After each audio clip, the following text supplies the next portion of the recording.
Doctor Zakir, এবারে আপনার কাছে পরের প্রশ্ন। আপনি রোজা রাখার শারীরিক উপকারিতা বলতে গিয়ে বেশ কয়েকটা পয়েন্টের কথা বলেছিলেন, বিভিন্ন ধরনের শারীরিক উপকার।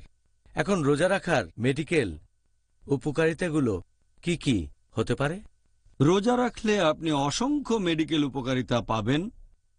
এখানে আমি কয়েকটা বলছি। হৃদস্পন্দন নিয়মিত হয়, কিছুটা রিল্যাক্স পায়, হার্টের আর্টারির উপর প্রেশার অনেক কম পড়ে, আর শরীর থেকে কমে যাবে চর্বি, কোলেস্টেরল, পাশাপাশি বিভিন্ন অ্যাসিড। এতে লিভারের উপর প্রেশারটাও অনেক কম পড়ে। রোজা রাখলে হজমের বিভিন্ন গ্রন্থি থেকে যে রস, সেটা নিঃসরণও কমে যায়, আলসারের সম্ভাবনা কমে যায়, কিডনিতে পাথর হওয়ার সম্ভাবনা কমে যায় যদি কেউ রোজা রাখে। নন ইনসুলিন ডায়াবেটিসের ক্ষেত্রেও রোজা রাখলে উপকার পাবেন আপনারা। রোজা রেখে শরীরের ওজন কমাতে পারেন। রোজা সামগ্রিকভাবে আমাদের পুরো হজমের প্রক্রিয়াটাকে উন্নত করে, নার্ভাস সিস্টেমের উপকার হয়। রোজা রাখলে শরীরে টক্সিনের পরিমাণ কমে যায়, শরীরের রোগ প্রতিরোধ ক্ষমতা বেড়ে যায়। রোজা রাখলে তাড়াতাড়ি শরীর বুড়িয়ে যাবে না। রোজা রাখলে আমাদের আয়ু বেড়ে যেতে পারে। রোজা রাখলে আমাদের শরীরে বেশি করে টি সেল তৈরি হয়, যেগুলো জীবাণু ধ্বংস করে। আর রোজা সামগ্রিকভাবে আমাদের শরীরকে মেরামত করে নতুন বানিয়ে ফেলে। এছাড়াও রোজা রাখলে আমরা অনেক রোগ থেকে মুক্ত হতে পারি। ধরেন কোনো লোক একটা বিশেষ রোগে ভুগছে, তখন রোজা থাকলে তার উপকার হবে। যেমন ধরেন বিভিন্ন ধরনের হৃদরোগ, অথবা উপকার পেতে পারেন অ্যাজমার ক্ষেত্রে, অথবা আর্থ্রাইটিস বা হজমে গন্ডগোল, বিভিন্ন চর্মরোগের ক্ষেত্রেও উপকার পেতে পারেন। নন ইনসুলিন ডায়াবেটিসের ক্ষেত্রেও উপকার পাবেন আপনারা। এরকম সারাদিন ধরে বলে যেতে পারি। এছাড়াও যারা বিভিন্ন জিনিসে আসক্ত, তারা রোজা রাখলে সে আসক্তি থেকে মুক্তি পেতে পারে, মানে হারাম থেকে। হয়তো মেডিকেলীয় জিনিসটা খারাপ, যেমন ধরেন ধূমপান, অথবা কেউ হয়তো অ্যালকোহলিক, অথবা কেউ হয়তো একেবারে চেন স্মোকার। রোজা রাখলে সে এই বদভ্যাস ত্যাগ করতে পারে, এই আসক্তি। এবারে আপনার কাছে আমাদের পরের প্রশ্ন। রোজা রাখার উপকার সম্পর্কে বিভিন্ন বৈজ্ঞানিক তথ্য আছে, আর কিছু মানুষ আছে, আমি জানি না তারা সঠিক না ভুল, তারা বলে যে রোজা রাখার বেশ কিছু ক্ষতিকর দিক আছে। ক্ষতি হতে পারে মানসিক, সামাজিক, শারীরিক ইত্যাদি বিষয়ে। এটা কি ঠিক? রোজা রাখা নিয়ে অনেক বিজ্ঞানী এখন পর্যন্ত অনেক গবেষণা করেছে যে রোজা রাখলে আমাদের শরীরের উপর কি প্রভাব পড়ে। আর বিজ্ঞানীরাই আমাদের বলেছেন, যখন কোনো লোক খাবার খায় তখন তার হজম শক্তি বেড়ে যায়। যখন খাবারের পরিমাণ কমে যায় বা রোজা রাখে, তখন হজম শক্তিও কমে যায়, সেটা কমে প্রায় 20%। আর যদি পরপর কয়েকদিন রোজা রাখে এক মাসের জন্য, তখন এই শক্তিটা আরও কমে আসে। তাহলে রোজা রাখলে হজম করার ক্ষমতা কমে যায়। এরকম আরেকটা রিসার্চ বলছে, বেশ কিছু মুসলিম পুরুষ এবং নারীকে নিয়ে এটা করা হয়েছে যারা রোজা রাখে। এখানে দেখা গেছে যে সবার ওজন সামান্য কিছুটা কমে গেছে, তবে গ্লুকোজের লেভেলটা বেড়ে গেছে। আর অন্যান্য সব উপাদানের কথা যদি বলতে হয়, সেগুলোর পরিবর্তন হয় না। হোক সেটা টেস্টোস্টেরন বা কর্টিক্যাল সেল, অথবা হতে পারে সোডিয়াম, পটাশিয়াম, ইউরিয়া, হতে পারে কোলেস্টেরল, অথবা এইচডিএল হাই ডেন্সিটি লাইপোপ্রোটিন, হতে পারে এলডিএল লো ডেন্সিটি লাইপোপ্রোটিন, অথবা টিজি ট্রাইগ্লিসারাইড। আমাদের শরীরে এই উপাদানগুলো একই রকম থাকে। রোজা রাখলে এগুলোর উপর কোনো প্রভাব পড়ে না, শুধুমাত্র গ্লুকোজের পরিমাণ বেড়ে যায় আর ওজন সামান্য কিছু কমে যায়। এছাড়াও ইরানে আরেকটা রিসার্চ করা হয়েছিল। কিছু লোক প্রত্যেকদিন রোজা ছিল প্রায় 17 ঘন্টা 30 দিন ধরে রমজান মাসে।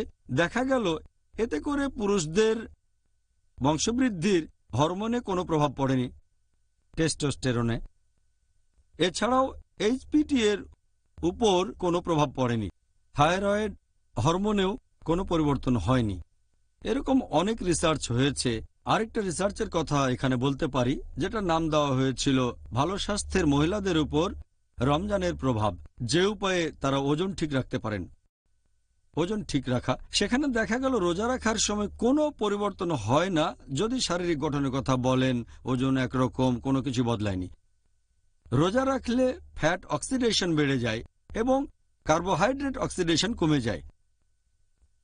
আর খেয়াল রাখতে হবে যে পশ্চিমা বিশ্বের ডাক্তাররাও এরকম কথা বলেন যে আমাদের এ সময় খেয়াল রাখতে হবে বিলিরুবিন আর গ্লুকোজের অবস্থা রোজার সময়।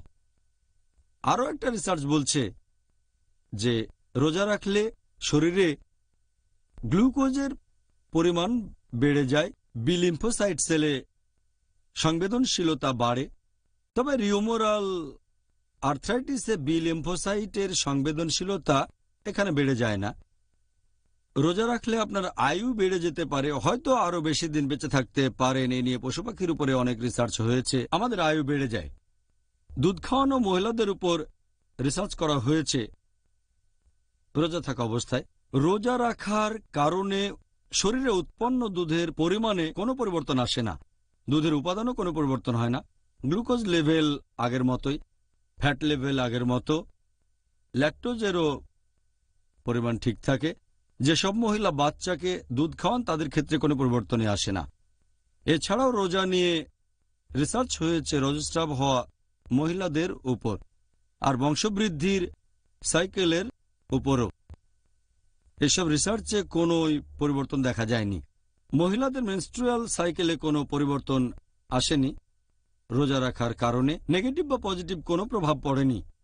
তাই এটা বলা ভুল যে রোজার কিছু ক্ষতিকর প্রভাব আছে। সত্যি বলতে রোজার অনেক উপকারিতা আছে। যেমন রোজার কিছু উপকারিতা হচ্ছে, রোজা রাখলে কিছু রোগের ক্ষেত্রে উপকার পেতে পারেন, যেমন রিউম্যাটয়েড আর্থ্রাইটিস, অস্টিও আর্থ্রাইটিসে উপকার পাবেন। এছাড়াও রোজা নিয়ে আরও রিসার্চ হয়েছে যে পশু পাখি যখন অসুস্থ থাকে তখন খাবার খেতে চায় না। বাচ্চাদেরও একই অবস্থা, বাচ্চারা যখন অসুস্থ থাকে তখন খাবার খেতে চায় না। পরিবারের লোকজন তাদের জোর করে খাবার খাওয়ায়। রিসার্চে আরও দেখা গেছে যে যখন কোনো অসুস্থ লোক খাবার খায়, এটা তাকে তাড়াতাড়ি সুস্থ হতে বাধা দেয়, রোগ প্রতিরোধ ক্ষমতা কমে যায়। তাহলে কেউ যদি অসুস্থ অবস্থায় রোজা রাখে, সে তাড়াতাড়ি সুস্থ হয়ে যায়। সেজন্যই ডাক্তাররা এখন অনেক ট্রিটমেন্ট দেয়, তার মধ্যে রোজাও একটা। বিভিন্ন ধরনের রোগে পশ্চিমা বিশ্বে অনেকে করে, কারণ যখন কেউ রোজা রাখে তার শরীর বিশ্রাম পায় আর শরীর থেকে টক্সিনগুলো বের হয়ে যায়, এতে তাড়াতাড়ি সুস্থ হয়ে যায়।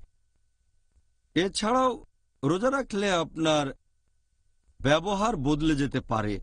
যদি কেউ কিছুতে আসক্ত থাকে, অথবা ধরেন কেউ অ্যালকোহলিক, একথা আগেও বলেছি, অথবা হয়তো চেইন স্মোকার, রোজা রাখলে সে হয়তো এই আসক্তি থেকে মুক্ত হতে পারবে।